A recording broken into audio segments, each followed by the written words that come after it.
Assalamualaikum warahmatullahi wabarakatuh. Selamat datang di Berita Satu Spesial The Forum. Bersama saya Agung Hardiansyah. Pada hari ini kita akan membahas soal Simalakama kenaikan PPN menjadi 12%.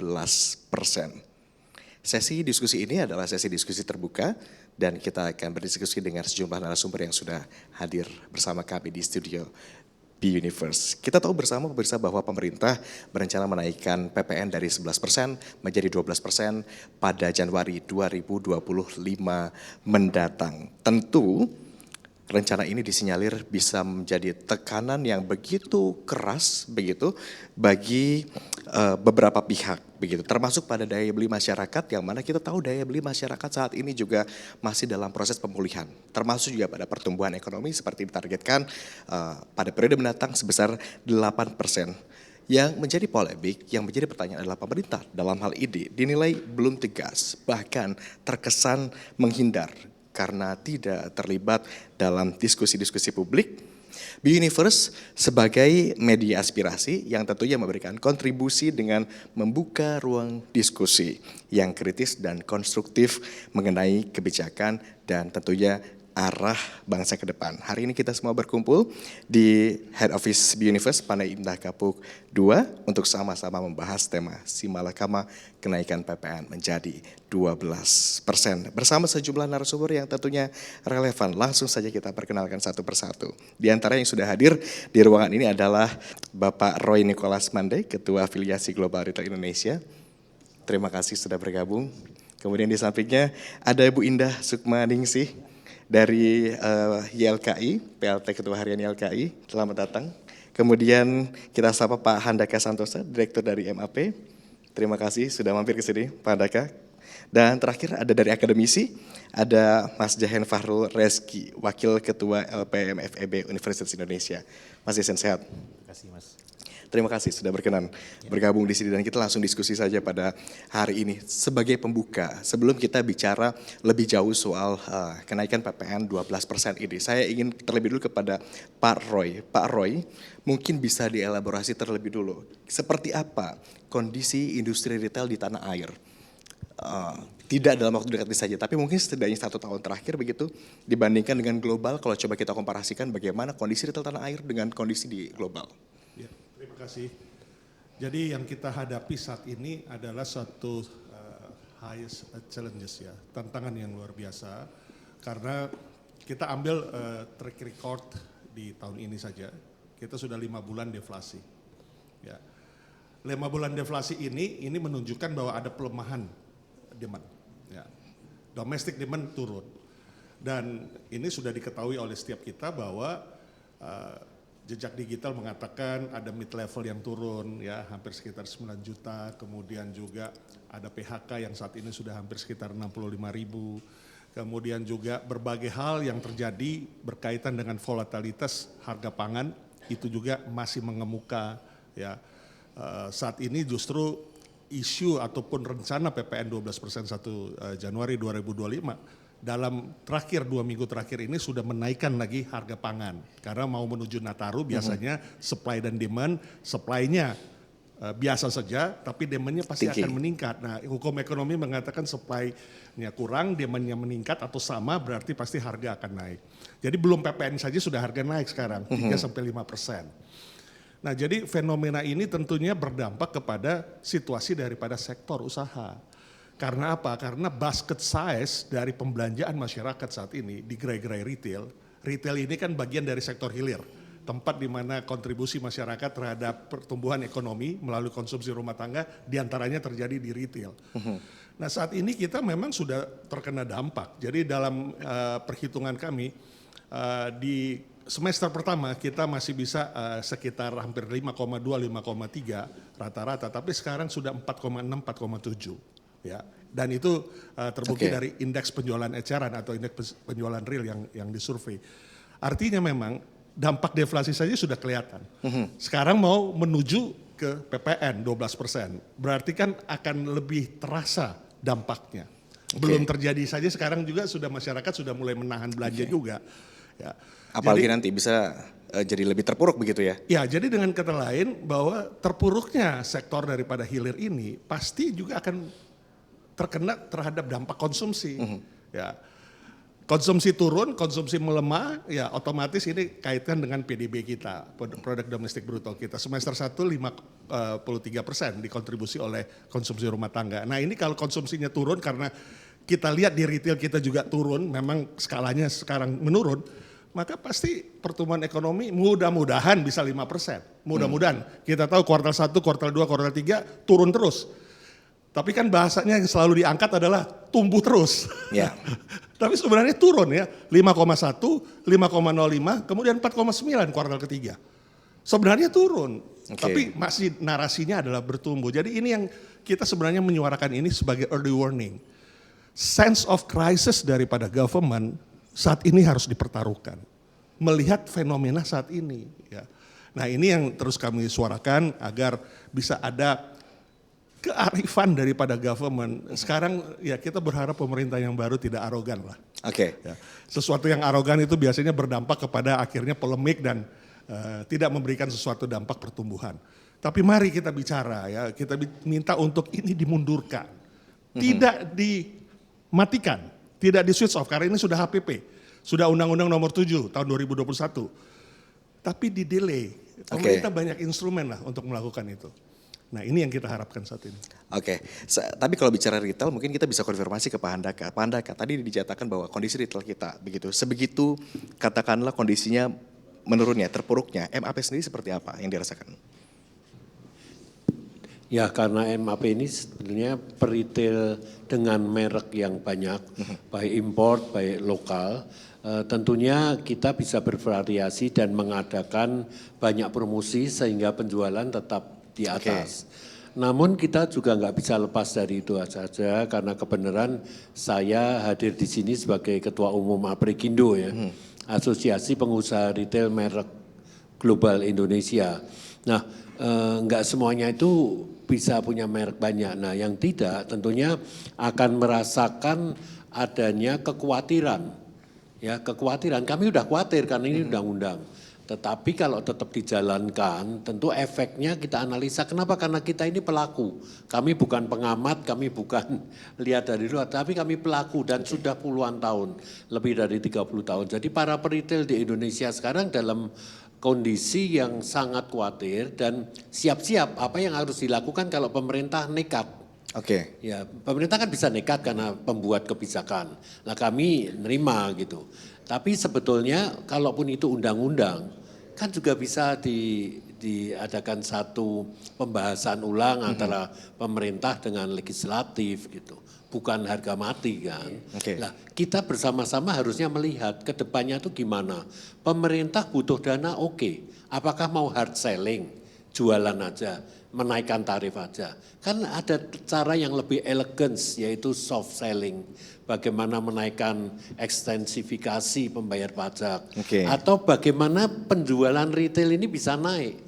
Yaitu dengan tetap tidak menaikkan jadi 12%, tetapi tetap 11%, tetapi di-create sehingga penjualan itu lebih tinggi.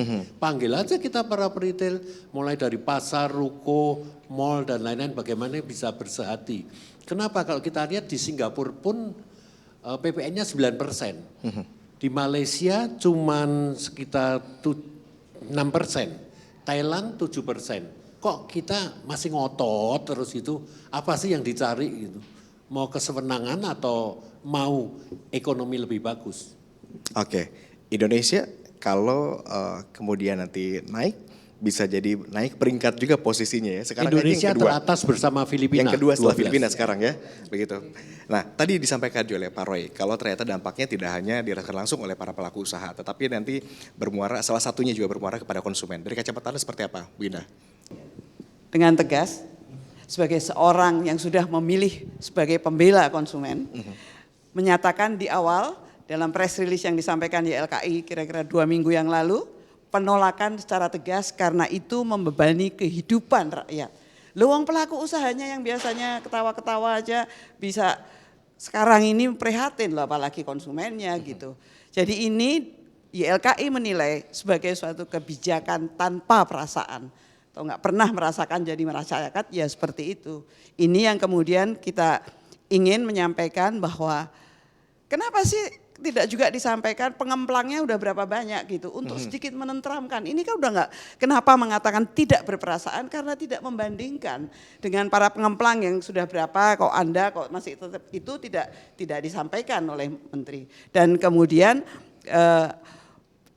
dari April 22 yang 11%, kita megap-megap dan mereka juga menyatakan bahwa kemampuan masyarakat itu juga dari pemerintah menurun kemampuannya, malah di hadiah tahun barunya 2005 jadikan 12. Maksudnya apa sih? Kok kayaknya talking without speaking, hearing without listening. Itu yang dilakukan oleh menteri kita saat ini yang bisa dilihat oleh masyarakat semua, tidak hanya YLKI. Oke, Bu Indah, kita bicara 12% begitu di Januari 2025. Ya. Tapi sebelum kenaikan 12% pun bagaimana sebetulnya kondisi masyarakat saat ini? Khususnya kita tahu tekanan ekonomi imbas dari kebijakan yang ada terlebih dulu sampai saat ini. Ya, kelompok menengah ke bawah itu loh yang biasanya paling gampang lah mau naik ya dia punya. Ini aja sudah menderita dimulai di April, sekarang malah ditambah lagi. Jadi kayak itu tadi yang tidak perasaan atau kemudian melihat, kasihlah bernafas sedikit untuk beban masyarakat yang dirasakan saat ini. Makanya dengan tegas bahwa menolak keinginan untuk menaikkan tarif. Mereka pada tanya, sebetulnya kalau tarif itu untuk apa tuh? Belanja negara. Korupsinya disampaikan enggak? Yang dibelanjain itu berapa, yang untuk apa? Kemudian membayar ASN. Lalu yang enggak ASN enggak boleh hidup. Harus bersusah payah yang ASN. Ya disediakan sedikit, oh ya yang tetap yang non ASN dan tidak mampu akan saya sumbang dengan bla bla bla. Training kayak supaya bisa dia berjualan atau seperti apa untuk tetap survive menghadapi kehadapan yang sama-sama tidak menyenangkan ini. Kita ke akademisi kalau begitu. Mas Jahen, UI ini adalah salah satu katakanlah dunia akademis begitu yang mewanti-wanti soal kenaikan PPN. Sebelum kita kupas ke kenaikan PPN-nya terlebih dulu, mungkin Anda bisa coba Pak Jahen bisa dielaborasi dulu begitu. Bagaimana situasi makro perekonomian Indonesia saat ini? Baik, terima kasih buat ini undangannya. Jadi mungkin kalau kita bicara soal makroekonomi, tadi Bapak Ibu udah banyak membahas concern yang dialami oleh para pelaku usaha dan konsumen. Jadi kalau kita bicara makro tentunya growth ya yang dilihat. Dan kalau Bapak Ibu lihat di 3 triwulan terakhir, triwulan 1 2024 sampai triwulan 3 2024, itu PDB growth kita turun. Awalnya 5,11, turun ke 5,05 ke 4,95. Ya, jadi growth-nya turun. Dan yang bikin worrying sebenarnya adalah growth kita itu muncul karena adanya external support. Di triwulan 1 apa yang bantu kita bisa tumbuh? Pemilu, pemerintah gelontorin tuh banyak program, ada bansos dan sebagainya, itu memberikan dampak cukup signifikan buat growth 5,11%. Terus ada Ramadan, ya di bulan Ramadan kan biasanya masyarakat kan konsumsi dan itulah penopang pertumbuhan ekonomi. Di triwulan kedua juga sama, ada yang namanya Lebaran, tapi turun pertumbuhan ekonominya ke 5,05. Nah sekarang nggak ada apa-apa, turun ke 4,96. Ya jadi in terms of pertumbuhan ekonomi memang kita mengalami penurunan peningkatan pertumbuhan. Itu yang pertama. Yang kedua dilihat dari tadi kelas menengah. Jadi sebenarnya LPM juga salah satu yang cukup cerewet membahas masalah kelas menengah di outlook yang kita rilis di bulan Agustus Bapak Ibu semua. Jadi sebelum orang heboh dengan kelas menengah, kita mulai dengan merilis bahwa ada penurunan jumlah kelas menengah. Dan itu dimulai even sebelum pandemi. Kalau narasi yang ada sekarang kan kelas menengah turun karena ada pandemi. It's not true. Dia turun even sebelum pandemi datang 2019. Jadi jumlahnya turun ke 8 juta orang penurunannya dari 70 sampai sekian. Dan yang bikin masalah adalah kualitas dari kelas menengah, consumer ya. Itu turun. Jadi kalau di ekonomi kita mengenal bahwa semakin tinggi pendapatan seorang dia akan menggunakannya untuk makanan semakin sedikit. Jadi contoh misalnya saya kalau gajinya naik 10 kali lipat, makannya nggak naik 10 kali lipat, benar nggak? Tapi ternyata di data yang kita dapatkan itu proporsi pengeluaran buat makanan itu semakin meningkat. Implikasinya apa? Sisanya nggak banyak. Jadi masyarakat kita itu nggak punya sisa uang yang bisa digunakan buat saving, buat kesehatan, buat pendidikan, buat leisure. Jadi dua indikator ini sebenarnya sudah cukup menggambarkan bahwa ekonomi kita sedang tidak baik-baik saja. Ya. Terus apalagi tadi Pak Roy bilang soal deflasi, saya mungkin agak sedikit berbeda nih Pak ya. Kalau deflasi memang di 2 bulan terakhir itu kebanyakan memang karena oversupply dari bahan pangan. Cuma memang kalau kita keluarin tuh harga emas, itu core inflation akan sangat rendah, yang menandakan memang daya beli masyarakat tidak terlalu baik. Jadi on top of all of this information memang sedikit menggambarkan bahwa memang ekonomi kita lagi pada kondisi yang sedikit fragile nih. Ya, karena tanpa adanya pertumbuhan ekonomi yang ditopang oleh external factor tadi, support dari pemilu, terus juga Ramadan, Lebaran, agak sulit tuh bisa mencapai di atas 5%. Ya, jadi kalau mau dilihat mungkin triwulan keempat agak sedikit naik nih karena ada Nataru ya. Natal dan Tahun Baru kemungkinan besar akan membantu. Tapi kalau nggak ada tuh support sama sekali agak sulit untuk bisa mendapatkan pertumbuhan yang optimal. Nah terus kalau misalnya kita kaitkan dengan PPN tadi ya. Jadi di bulan November kita merilis isu kenaikan PPN ke 12%. Dan kita mencoba menghitung sih seperti apa implikasinya. Jadi pertama yang paling kentara kita lihat dari data, semakin tinggi kenaikan PPN, jadi dari 11 ke 12%, itu yang mendapatkan dampak paling signifikan adalah kelas menengah ke bawah. Karena secara proporsi 1% buat mereka akan jauh lebih besar ketimbang kelompok kaya. Ya kan, jadi ketika kenaikan ini terjadi nantinya di 2025 Januari, maka kelompok menengah ke bawah lah yang akan merasakan dampak tadi seperti disampaikan, consumer yang akan mungkin mengurangi konsumsinya. Kalau konsumsi turun, retail dan pelaku usaha akan heboh. Dampaknya apa? Ekonomi turun lagi Mas. Ya, jadi ini mungkin beberapa hal yang perlu dilihat oleh pemerintah bahwa ketika kebijakan ini diambil itu kan kondisinya beda dengan sekarang. Ya kan sekarang ada perlambatan perekonomian tidak hanya di nasional tapi juga luar negeri dan merambat kemana-mana sehingga mungkin pilihan kebijakannya harus lebih wise. Ya, agar nanti ini bukan menjadi backfire policy yang menyebabkan ekonomi kita malah lebih bermasalah ke depannya. Gitu. Terima kasih Mas Jahan. Saya kembali ke Pak Roy kalau begitu. Efek domino tadi sudah tergambarkan setidaknya Pak Roy ya begitu ketika kenaikan PPN ini misal benar-benar diimplementasikan pada Januari 2025 begitu. Tetapi dari sektor retail sendiri efek domino apa sih yang paling dikhawatirkan, yang paling krusial? Ya, efek domino di omset ya. Karena apa? Karena ketika ada restraint mode ya terjadi perlambatan belanja masyarakat. Menahan belanja bukan karena memang uang berlebih tapi sudah mantap makan tabungan. Jadi makan tabungan itu gunung berapapun tinggi pasti bisa rata kalau makan tabungan. Jadi pasti akan ada productivity yang terkena. Nah productivity yang menurun dampak di sektor hilir itu tidak terjadi hanya di hilir. Tapi terjadi juga di sektor antara logistik dan terjadi juga di sektor hulu. Sudah terlihat saat ini PMI kita tuh nggak lewat-lewat 50 lagi sekarang. 49,1, 49,2, 2 bulan berturut-turut ini. Purchase Manager Index kita, apa artinya? Ya memang terjadi di sektor hilirnya memang inline dengan terjadi juga di sektor hulu. Oleh karenanya ketika, kenapa juga PHK bisa bertambah? Karena memang selain global demand yang turun, TPT ya turun, kemudian juga alas sepatu turun dan sebagainya, di hilir domestik juga turun, ya mereka harus cut off. Nah, jadi apa yang terjadi ini tentunya kita berharap ini harus ada terobosan, harus ada cara-cara yang luar biasa ya. Selain menunda itu satu kata kunci, ya, bukan membatalkan karena undang-undang udah diratifikasi DPR. Menunda kata kunci, setahun atau 2 tahun lah. Karena tahun 2021 pasti ditetapkan nggak dalam kondisi ekonomi sekarang ini. Nggak dalam kondisi 4,9 yang sekarang kuartal ketiga, dari kuartal pertama 5,1, 5,05, 4,9. Pada saat itu 5,1, 5,2 rata-rata average. Satu itu. Kemudian yang kedua, banyak cara yang bisa dilakukan. Tadi kita bicara ekstensifikasi pajak. Tapi kita bicara sekarang nih, undang-undang perampasan aset. Kenapa nggak diketok sampai hari ini? Yang mestinya katanya di DPR, tetapi ternyata DPR bilang, ya ini baca di media saja. Itu di pemerintah draftnya belum turun. Nah sekarang pertanyaannya, uang dari Carpters itu, yang beratus-ratus triliun itu sekarang disimpan di mana? Overnight-nya berapa? Overnight-nya kita naikin 1%, PPN tahun 2023 749 triliun. Totalnya, 1% berarti naiknya lebih kurang 75 triliun.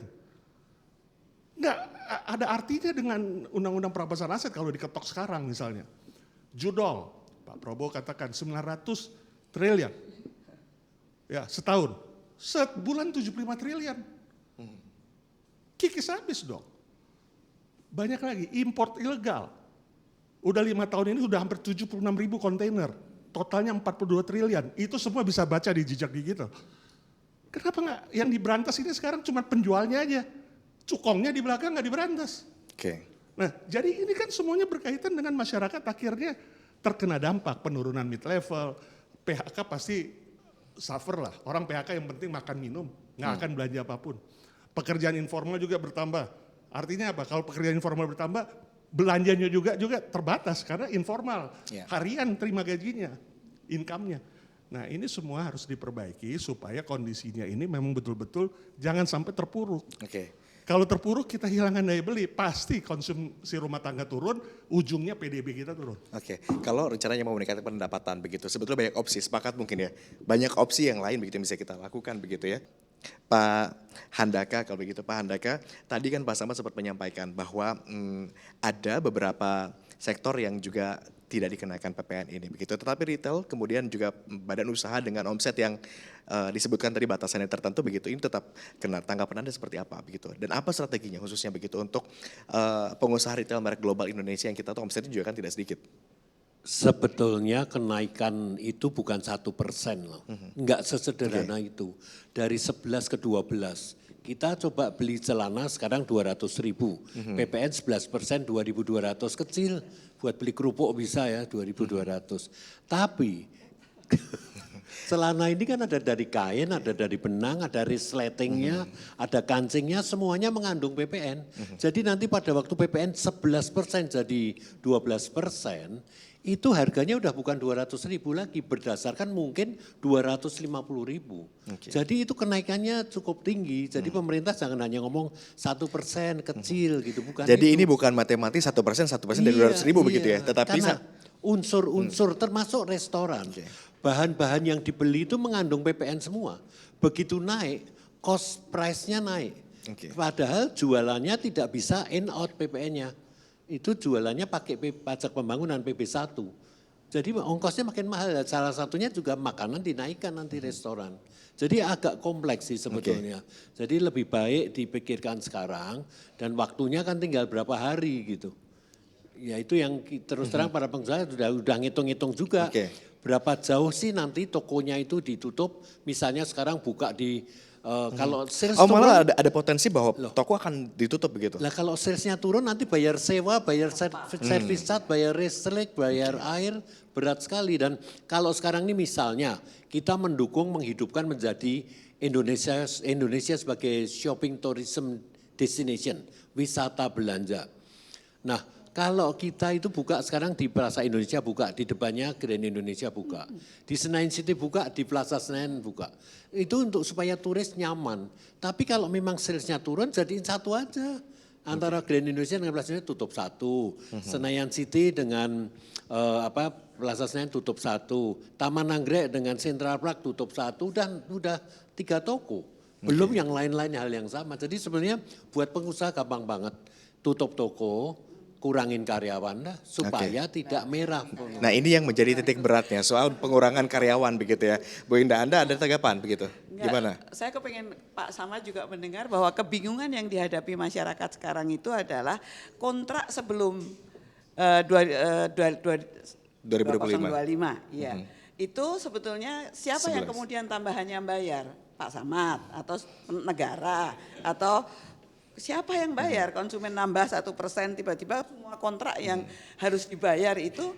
Sementara udah pada tekan kontrak kan 11% sebelumnya. Di LKI saya gantian, nanti saya minta DPR atau nelpon ke Pak Samad. Untuk bisa menjelaskan kebingungan. Jadi tidak hanya sedih nggak punya uang, nggak bisa daya belinya turun. Tetapi bingung dia loh, kontrak-kontrak saya ini baik yang membuat kontrak maupun yang kemudian harus membayar kontrak. Nah siapa kemudian 1% mau diganti sama negara. Menarik juga tadi pernyataan dari Pak Handaka begitu ya. Kalau kita bicara soal kenaikan PPN dari 11 ke 12% itu bukan hanya matematis 1% aja kenaikannya. Tapi kan bahan dasarnya tadi kan kemungkinan naik. Artinya nanti harga jual sampai end user, sampai konsumen bisa jadi eksponensial. Tingginya bisa nggak main-main begitu ya. Dari kacamata Anda sebagai LKI seperti apa? Nanti kalau kemudian harganya. Ya itu beban atau kemudian dia tidak beli. Nah kalau tidak beli itu juga merepotkan kan. Saya akan lay off pegawai saya. Orang nggak ada yang beli kok. Kecuali turisnya naik semua borong gitu. Jadi untuk orang lain bukan untuk orang Indonesia. Itu yang diinginkan oleh negara. Maka situasi semacam itu bingung, kemudian nggak bisa beli dan kemudian dijual murah ke turis-turis dan kita gigit jari aja sebagai konsumen di negara sendiri. Dampaknya menjadi panjang. Kajian dari LPM Tadi UI. disinggung, Tadi Pak. juga sempat disinggung ya Mas Yayan ya. Tapi itu Datanya disadur sama DPR nih tapi itu tadi. cherry picking sebenarnya. Jadi Jadi diambilnya sebagian-sebagian atau gimana maksudnya? iya, jadi sebenarnya yang dibahas benar ya. Jadi kalau misalnya PPN-nya naik dari 11 ke 12 kan memang secara nature kelompok kaya akan mengalami perubahan yang paling signifikan ya untuk alokasi spendingnya. Jadi yang awalnya misalnya makan fancy di luar itu kan ya mereka lah kelompok yang mendapatkan dampak besar in terms of proporsi spending. Tapi marginal perubahannya kan siapa yang merasakan paling besar? Kelompok menengah ke bawah. Perubahan yang paling besar itu dirasakan oleh kelompok menengah, aspiring middle class dan kelompok miskin. So the sense of impact dari kebijakan itu kayaknya pemerintah belum aware gitu. Itu pertama. Terus yang kedua tadi terkait dengan kemungkinan kebijakan yang akan diambil. Ini kan banyak yang udah bilang ada anticipated perubahan perilaku. Ya perusahaan mungkin akan udah mulai itu. Kita di LP misalnya ada permintaan dari Pak Handaka, nanti kita udah set aja 12% sekarang. Kalau ada PPN-nya jalan atau enggak kita udah set 12% gitu. Karena kita anticipate akan ada perubahan. Nah betul tadi pertanyaannya, siapa yang akan membayarkan ini? Apakah itu masyarakat atau nanti pemerintah? Jadi memang ini implikasinya adalah akan memberikan dampak yang cukup signifikan khususnya bagi masyarakat kelompok menengah ke bawah nantinya. Mereka akan harus membayarkan ataupun mengalokasikan proporsi dari pendapatan mereka untuk bisa bayar burden dari kenaikan PPN gitu. Mungkin bagi orang kaya seperti Pak Zaman misalnya enggak signifikan dampaknya. Tapi buat kelompok masyarakat kita yang tadi turun kelas, ya angka ini sangat signifikan bagi mereka. Dan tiap bulan dapat tambah 20.000 kan lumayan buat tambahan makanan, beli beras dan sebagainya. Itu mungkin hal yang perlu dipahami oleh pemerintah bahwa kita kan nggak belanja sekali aja Pak. Ya kan ada multiple tadi, misalnya jahit baju juga bahan inputnya akan banyak. Makan nggak cuma sekali ya, walaupun makan nggak kena tadi katanya. Atau pergi keluar kita akan banyak mendapatkan dampak yang signifikan. Nah ini yang jadi concern kita dalam laporannya. Jadi kita nggak bilang bahwa dampaknya nggak besar buat kelompok masyarakat, besar. Ya, dan perubahan itu sangat signifikan dialami oleh kelompok masyarakat menengah ke bawah gitu. Oke, berikutnya saya ke Pak Roy lagi. Pak Roy, tadi juga sempat disinggung, efek domino. Kalau tadi kata Pak Handaka kan kalau pengusaha mah gampang aja, tinggal tutup tokonya, tetapi kemudian yang bisa merasakan dampak langsung adalah karyawannya, begitu kan. Kita tahu bahwa sektor retail ini kan sektor yang padat karya, begitu kan ya. Nah, potensi ke sana akan seperti apa sih? Jadi kita berhadapan dengan status atau situasi, kita mau tutup toko, tutup usaha, apapun juga, itu juga nggak mudah. Kita mesti bayar pesangon. Oke. Terus pesangonnya dari mana? Kalau produktivitinya udah rendah, kan seperti itu. Jadi udah pasti, kan nggak mungkin bayar pesangon dari utang. Siapa yang mau bayar lagi nanti orang tokonya tutup, perusahaannya pilot dan lain sebagainya, siapa yang mau kasih utang. Nah jadi ini persoalan yang kompleks. Tadi saya coba mencermati hitungannya. PPN baru dikurangin PPN lama, dibagi PPN lama kali 100%. Kalau di kalkulasi nih, pakai kalkulator, itu 9,09%. Artinya yang naik 1% itu, misalnya 100.000 lah, 12% kan 12.000, kurangin PPN lama 11.000, dibagi 11.000 kali 100%. Kita pakai kalkulator semuanya keluar angka 9,09. Artinya apa? Kenaikannya nggak cukup 1%, tapi ada multiplier. Barang itu kan nggak mungkin sampai ke masyarakat, ke konsumen tanpa dikirim. Harus ada transportasi, harus ada logistik. Ya. Logistik itu spare partnya bagaimana? Mobil kan nggak sehat terus, truk nggak sehat terus. Kemudian bagaimana dari sektor hulu juga, membeli barang, bahan baku dan lain sebagainya. Ya itu kan semua ada proses pengiriman barang, itu transportasinya aja udah naik pasti. Bahkan sebelum PPN naik, tadi saya sudah state, udah naik sekarang, 4-5% fluktuasinya. Nah jadi ini sebenarnya kita tuh berharap nggak membatalkan undang-undang HPP itu karena itu sudah ratifikasi. Kita sendiri yang ratifikasi, kan kita melalui wakil rakyat. Pak Samad ini sahabat kami. Jadi kami berharap justru ini ditunda sampai recovery. Kasih kesempatan dong kabinet 100 hari bekerja. Saat ini semuanya baru 1 bulan. Bagaimana kinerja, bagaimana substansi untuk memberikan stimulus bagi masyarakat. Terutama yang memang terdampak mid level ini yang kita sudah banyak ngomong di mana-mana. Gimana juga stimulus buat pelaku usaha. Di observe pelaku usaha mana saja yang pasti terdampak. Nah tadi dikatakan juga bahwa ini kan memang hanya beberapa saja yang kena, bahan baku tidak kena dan sebagainya. Ada penulis buku di Political Liberalism, John Rawls, itu menuliskan bahwa sebenarnya situasi apapun juga itu ada yang namanya overlapping consensus. Negara kita Pancasila, berbagai suku, bahasa, ras, dan agama itu semuanya menjadi satu Bhinneka Tunggal Ika. Overlapping consensus terjadi, itu yang positif. Tapi kalau yang kondisi-kondisi yang kayak sekarang, itu juga terjadi overlapping consensus. Yang naik PPN, itu pasti akan menggerus kepada juga, mengena kepada yang tidak kena PPN. Jadi sebelum dikenain bahan baku misalnya tadi kan dikatakan beras nggak kena PPN apa segala bahan baku, bapokting. Memang nggak dikenain PPN tapi overlapping konsensus itu pasti akan terjadi kenaikan dulu sebelum PPN-nya itu dinaikkan dan ini sudah fenomenal.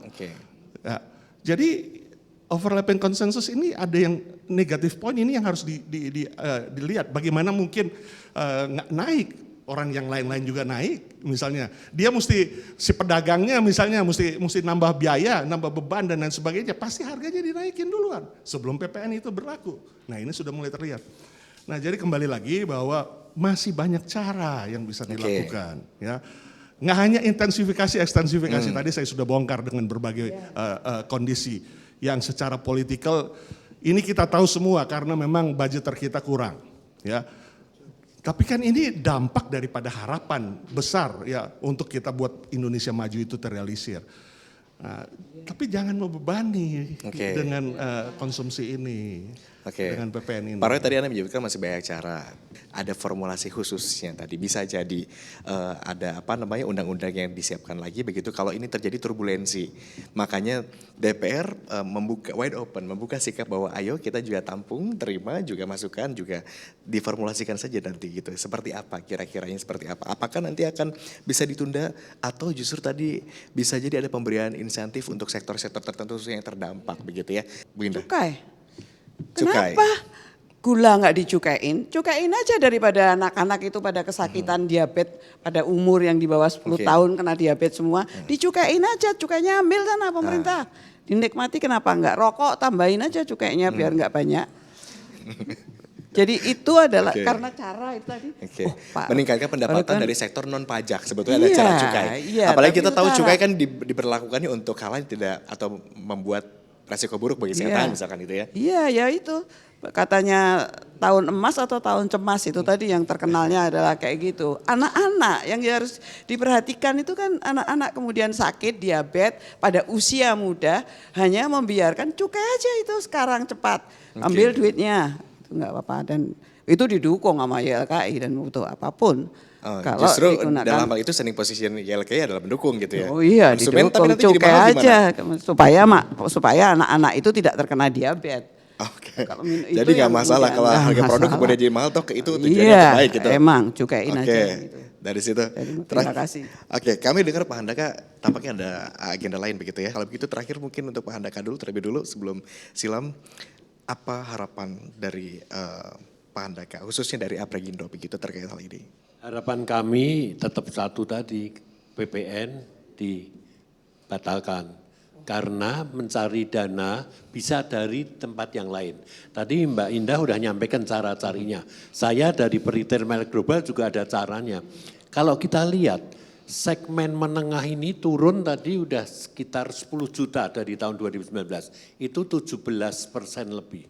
Kemudian di sebaliknya data dari LPS kelihatan simpanan di atas 5M naik hampir 8%. Yang artinya? Kenapa enggak ya orang-orang kaya ini jangan antri di Singapura, di Malaysia, di Thailand. Sekarang turis ke Thailand itu semuanya bahasa Indonesia. Jadi saya baru balik gitu, di Malaysia juga gitu. Jadi kenapa nggak disediakan semua barang yang orang kaya ini suka berbelanja.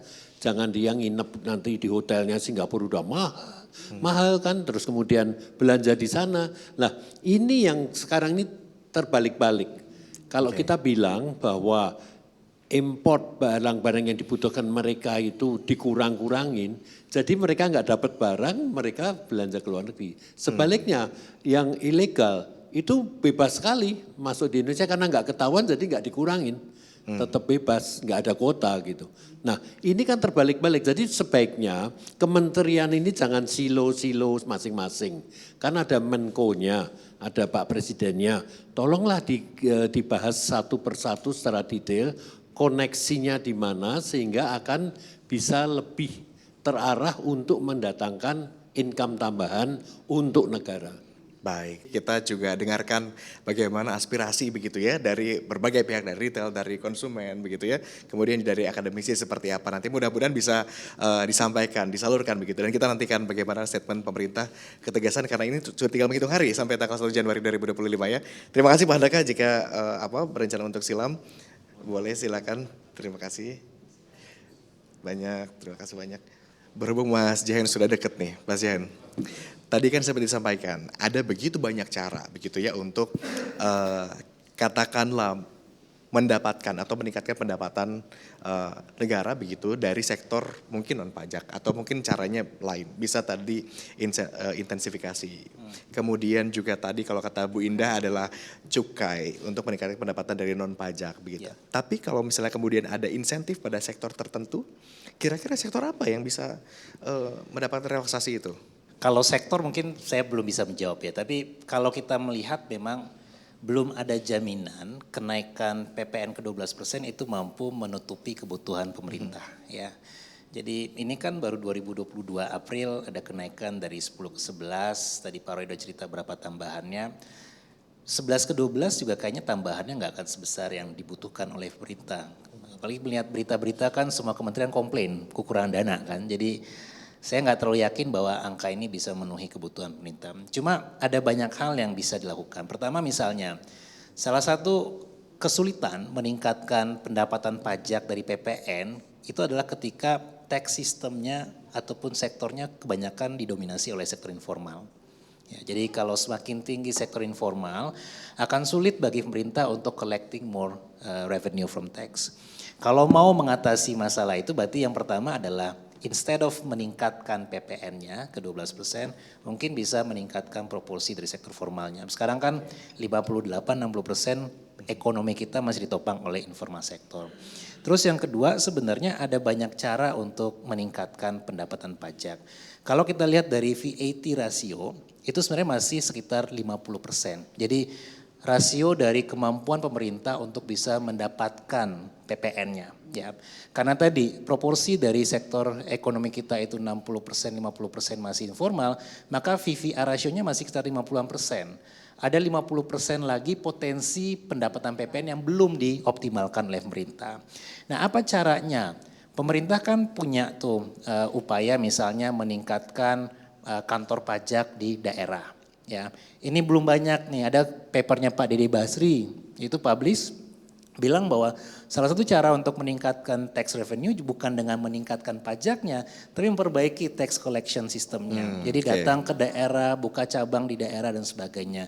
Itu bisa jadi cara. Saya juga sepakat dengan cukai ataupun pajak untuk sektor-sektor yang dalam tanda kutip perlu dipajaki. Ya, misalnya tadi Pak Roy bilang juga judi ya, itu gimana tuh bisa Kak dioptimalkan duitnya untuk mendapatkan tambahan pemasukan. Bukan dilegalkan ya maksud saya, sektor itu bisa mendapatkan tambahan. Terus juga cukai untuk minuman berpemanis saya rasa sangat penting karena kan basic dari pajak kan either kita ingin mengurangi konsumsi untuk barang-barang yang kurang baik gitu.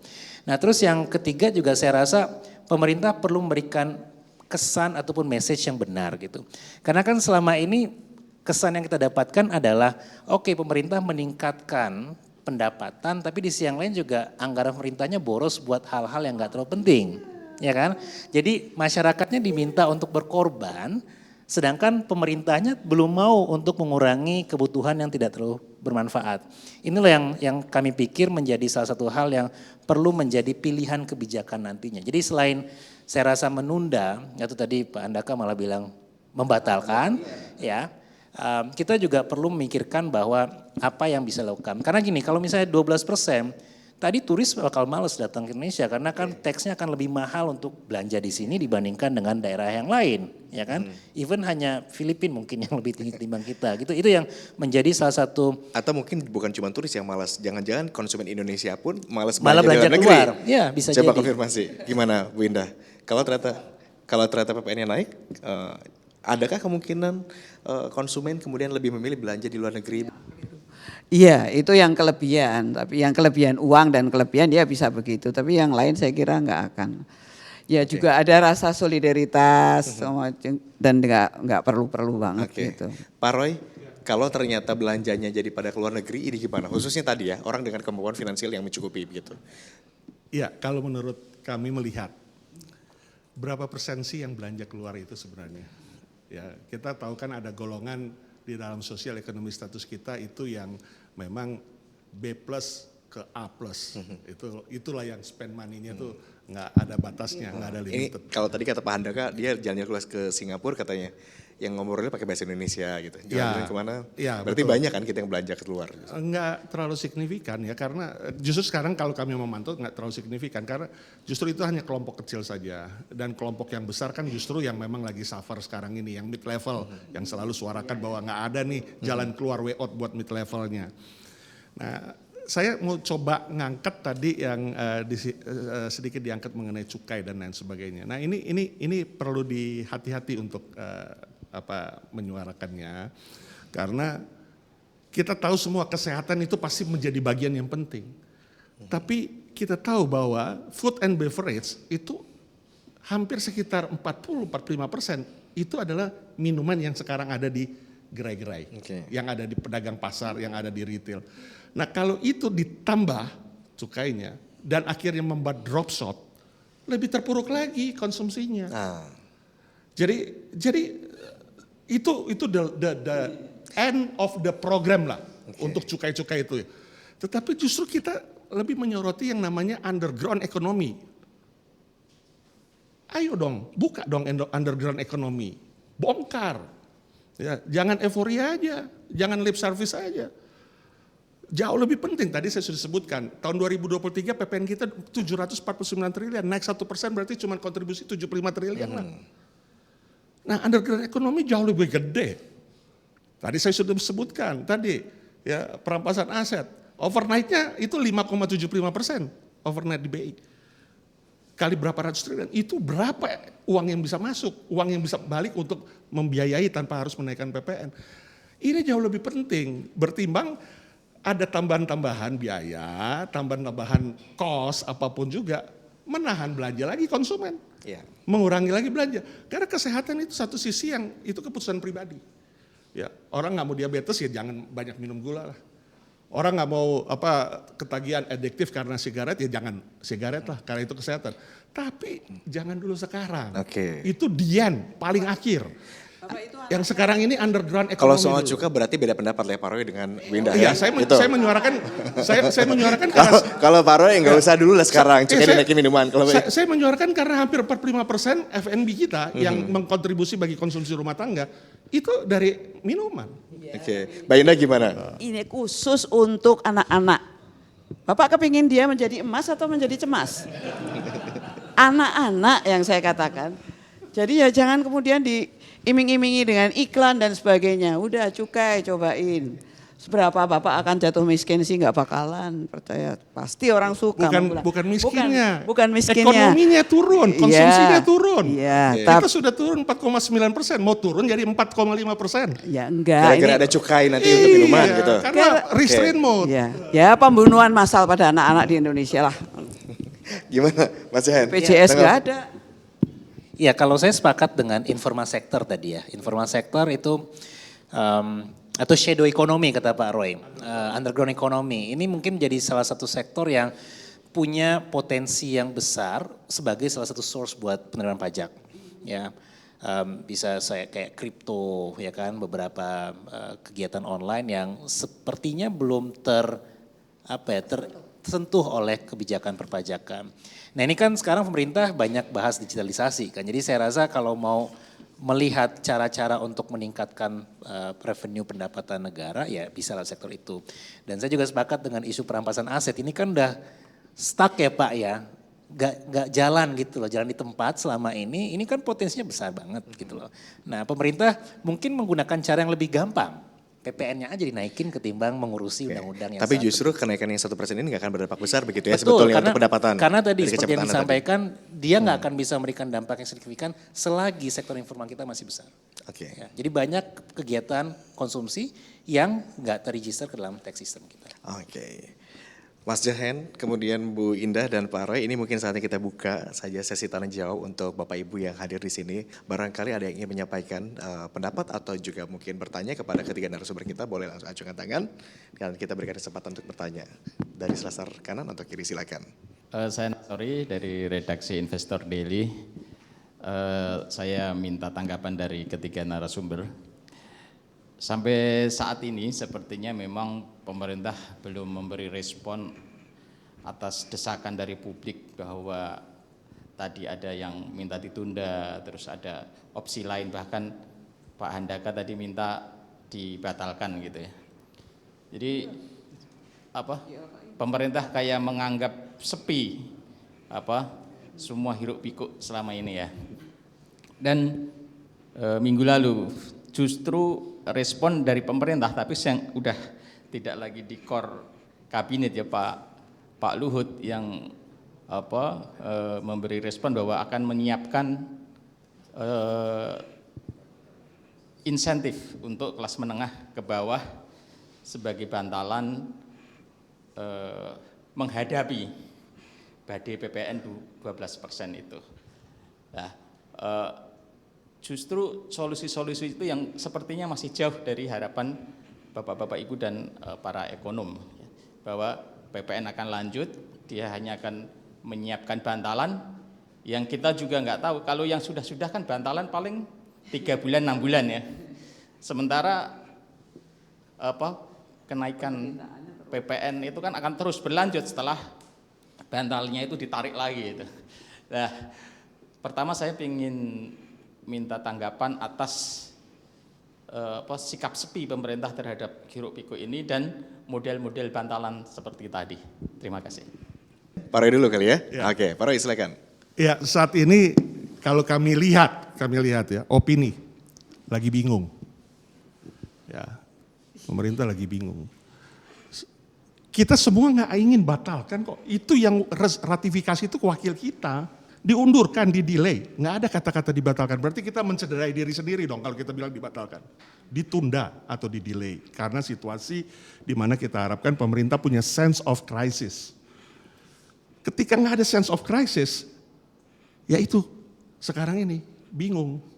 Ada yang mungkin sudah juga ingin supaya juga mendengarkan rakyat karena lahir dari rakyat, dipilih oleh rakyat. Tapi ada juga yang punya catatan tersendiri karena harus membiayai misalnya 1 Januari 71 triliun makan gizi. Kemudian membiayai 108 kementerian lembaga badan itu hampir sekitar 102 miliar kalau tidak salah harus membiayai anggaran 102 triliun maaf kok miliar triliun. Kemudian juga kita tahu bahwa tahun depan akan ada lumbung pangan di Papua. Ya, Kalimantan mau di-on-kan lagi. Kemudian defisit kalau kita nggak ambil yang mudah dari PPN maka paling mudah utang kita juga udah berlimpah ruah. Nah jadi kondisinya sekarang justru kalau ditanya gimana kondisinya ya memang sekarang lagi bingung.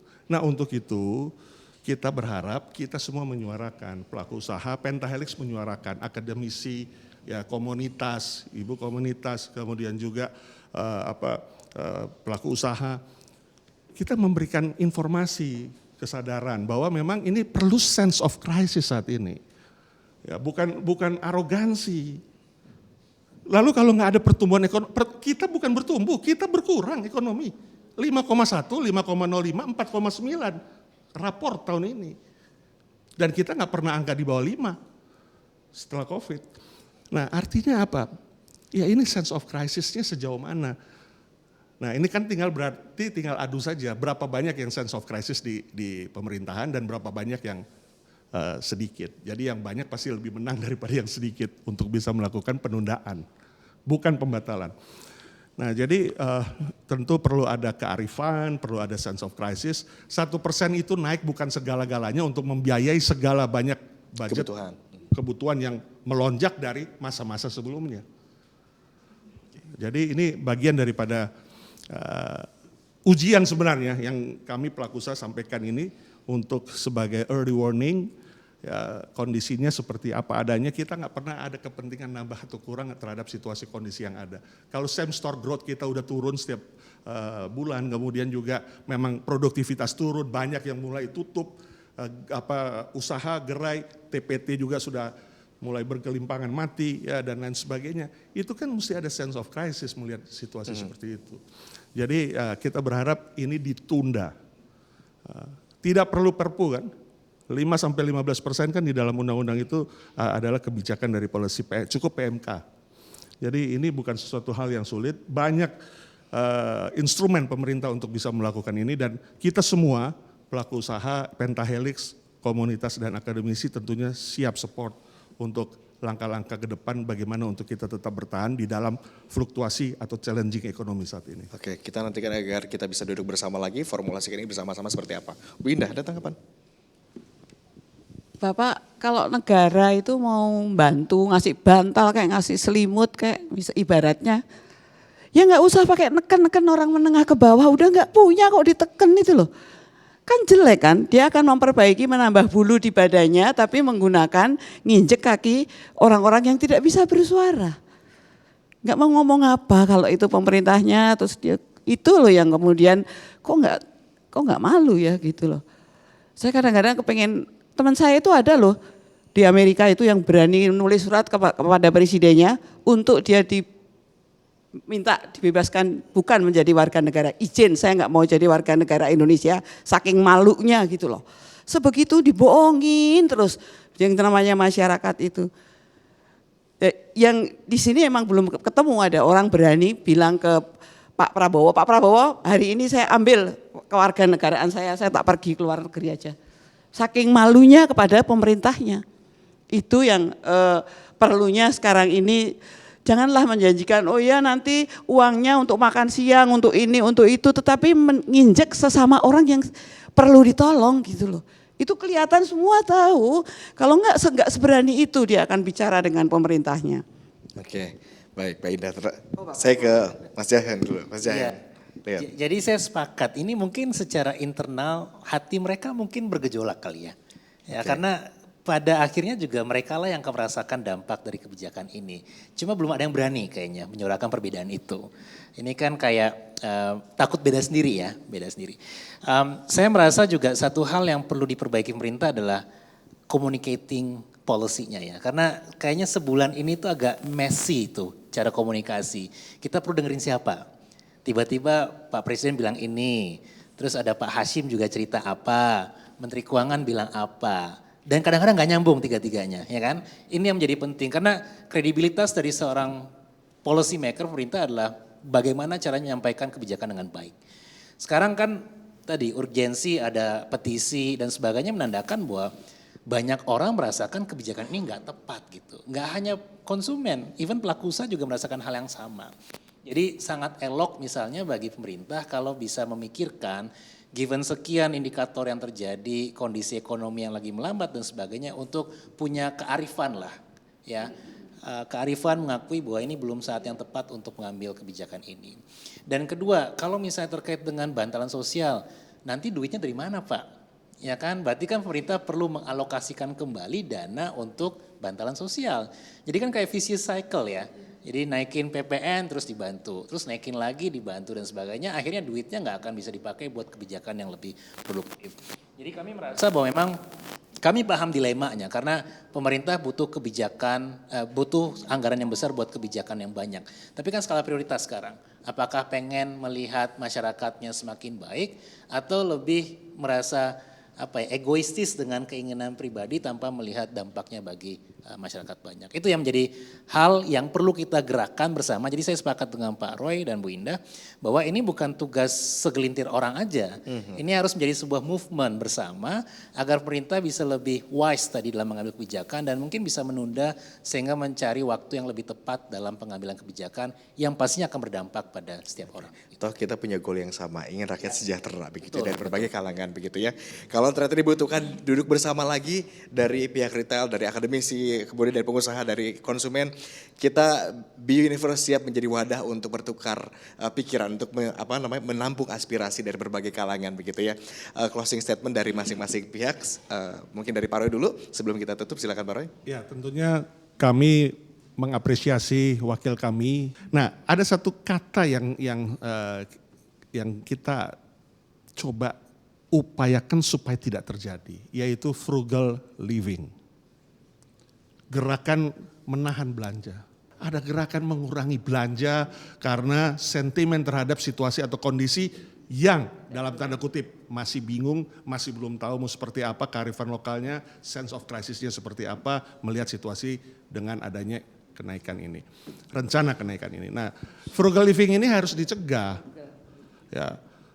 Ya, karena apa? Karena frugal living ini udah setengah boykot sebenarnya. Ya, restraint mode mereka mengurangi belanja itu akan memberi dampak bukan hanya kepada modern market, tetapi juga pasar tradisional, pasar rakyat yang notabene itu rakyat jelata yang berdagang secara individu, bukan korporasi. Nah, sejauh mana kecepatan, jadi ini berarti bicara kecepatan, tadi Pak Jian sudah katakan komunikasinya yang seringkali mislek. Sudah masalah polemik, komunikasinya terlambat. Atau komunikasi, ya kita tahulah situasi kondisi, mungkin kesibukan dan lain sebagainya, jadi public relationnya nggak maksimal. Keluar pernyataan-pernyataan edukasi atau literasi lebih dulu daripada menyampaikan, mohon maaf, dalam rapat Komisi 11, menyatakan bahwa harus diberlakukan. Bahkan ada Menko yang katakan ini kan keberlanjutan. Nah jadi itu udah menyatakan itu tapi nggak ada literasi dulu, nggak ada komunikasi dulu, public communication-nya kemana. Nah akhirnya mencermati itu semua, sekarang keluar ada istilah frugal living. Nah frugal living ini pasti akan menggerus ke consumption. Kalau betul-betul ini akan menjadi multiplier.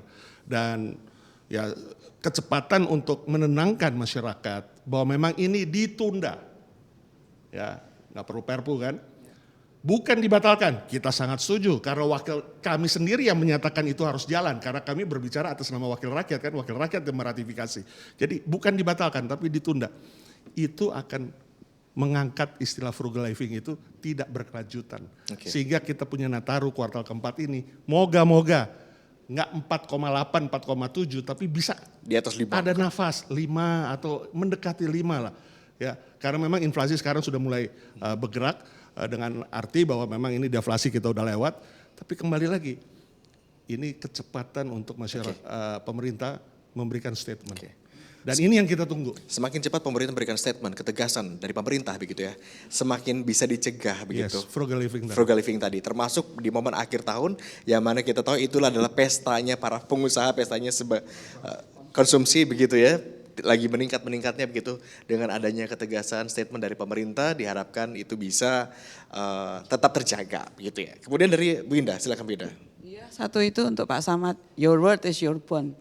Jaminannya adalah kata-kata Bapak siang hari ini, jam ini, dan saya mendengarkan dengan seksama, luar biasa ada orang. Ditagih janjinya nanti, Bu Indah ya. Terakhir mungkin dari Mas Jahin, silakan Mas Jahin. Ya saya singkat aja, jadi tadi seperti yang saya sampaikan, tentu kita pengen kebaikan bersama tadi ya, kebaikan buat masyarakat, ekonomi juga bisa tumbuh dengan baik, pemerintah punya duit lah buat spending. Cuma pilihan kebijakannya kan banyak dan PPN bukan salah satu kebijakan yang bisa diambil sekarang gitu loh Pak. Jadi mudah-mudahan pemerintah bisa wise menunda dan kita bisa diskusi lagi buat memikirkan apa kira-kira alternatif yang lebih pas buat ke depannya gitu. Baik, dan pemirsa demikian diskusi kita pada hari ini. Mudah-mudahan apa yang kita sampaikan hari ini bisa menjadi pertegas begitu statement kita ke depannya nanti akan seperti apa. Kita nantikan juga apa bentuk ketegasan statement apa yang akan diberikan pemerintah begitu dalam menyikapi wacana kenaikan PPN menjadi 12% mendatang. Saya Agung Hardiansyah pamit undur diri, sampai jumpa.